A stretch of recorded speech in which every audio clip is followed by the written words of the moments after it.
Hi everyone, my name is Vinay, and in this video we will talk about HTTP polling and long HTTP polling. And long HTTP polling is very beneficial, so we will try to understand it with the help of a chat system. So let's say there are two people, and I will draw it on the board. So let's say that we have two people, and this is another. And these two people want to communicate with each other. So basically they want to chat with each other. So how would they do so? So if this person, let's say A, and this is B, and if A wants to talk to B, A would need to type in the message and would need to send it to B. So in order to send the message, we would need a server. So this is our server, and I'll give a name here, server, and this is the client. So we have this client, CLIENT client, and this one is also client.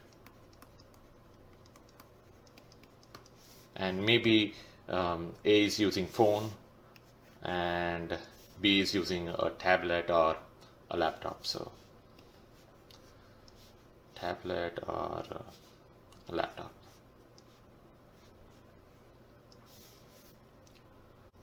When A types the message, it would go to the server, and it's fairly straightforward. Like when A types in the message and press send, it would go to the server.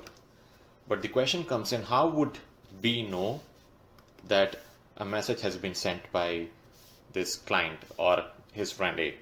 So B needs to send a request every 1 second. So every 1 second, this client would make a connection to the server and ask if there is a message or not.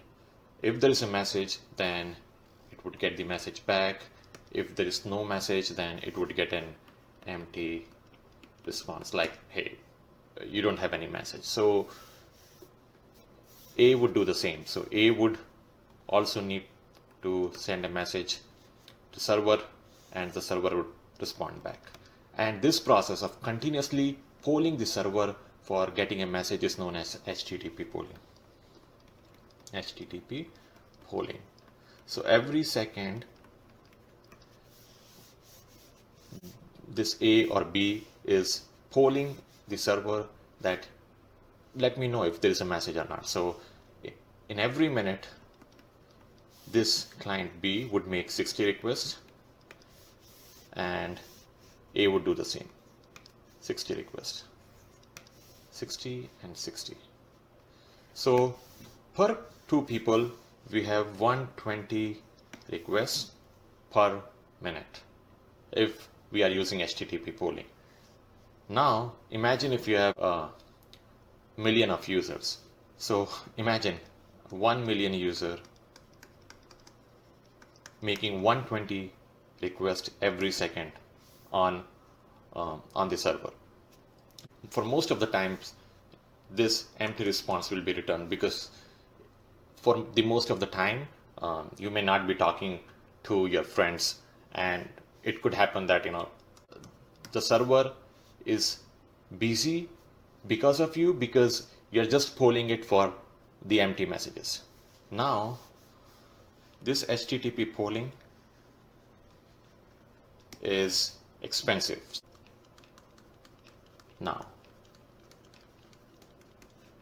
how can we make sure that we don't call or we don't load our server with these many requests? So the answer to it is long HTTP polling. Long HTTP polling.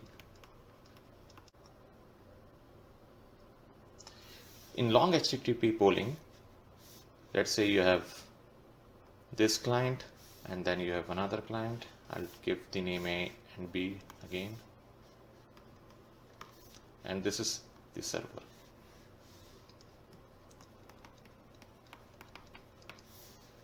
A would make a call to the server, and server will not close this connection. So server will keep it open. Let's say if B sends a message, then server would send the message back to A. Once the message is received by A would again make an HTTP request to the server, and the server will keep it open. Now the question comes in, how long the server would keep this HTTP open request, and the answer is it could leave it open till B sends a message,